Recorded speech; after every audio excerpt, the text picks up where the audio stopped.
Ndugu zangu, kuna ndoa daraja tatu.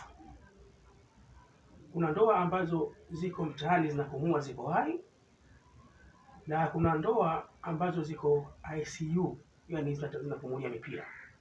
Alafu kuna ndoa ziko mochwari, hizo zinasubiri kuzikwa.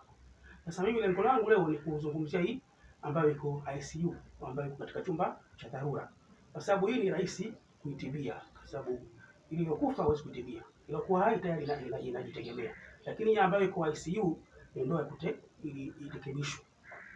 Na ndugu yangu, kuna mambo ambayo ukiyaona katika ndoa yako, huyo ndoa yako hiyo iko katika chumba cha dharura, ya kwamba muda wote inaweza ikafa. Kwa mfano, unapotoka katika shughuli zako ukakuta kwamba mpenzi wako au mwenzi wako hakufurahii kuja kwako, hata kama ana shughuli zake anazifanya, hawezi kuacha hizo shughuli akakushughulikia. Hata unapomsalimia aitiki kwa bashasha. Hiyo ya kwanza.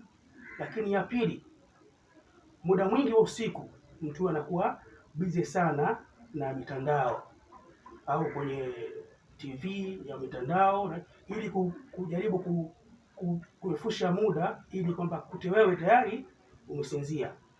Lakini pia jambo jingine, anapokuwa ndani akaja akakuta amelala, hawezi kulala katika eneo moja. Ina maana atakutazama mbele upande gani, yeye atalala upande mwingine ili kukukweka. Lakini jambo jingine kwamba anakuwa ana ushirikiano. Kwa mfano, hata unapomtomasa anakuwa kama maiti tu, hata ushirikiano wa aina yoyote. Lakini pia mtu huyu hata ukae naye miezi 3, 6, 7, tunafahamu kwamba labda umempa adhabu ya kusema kwamba ya kumtenga yeye mwenzako, wala hawezi kujali kwa sababu hakuhitaji. Kwa hiyo ile adhabu anaifurahia.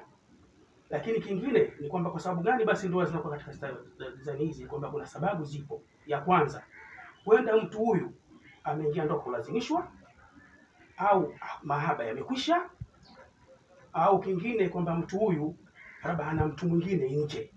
Na hii mtu mwingine nje ndio inakuwa nyingi sana, kwa sababu haiwezekani binadamu wa kawaida siku zote hizo akawa amekaa tu kwamba hakuhitaji mkubwa. Ndugu yangu, iangalie ndoa yako ni aina gani.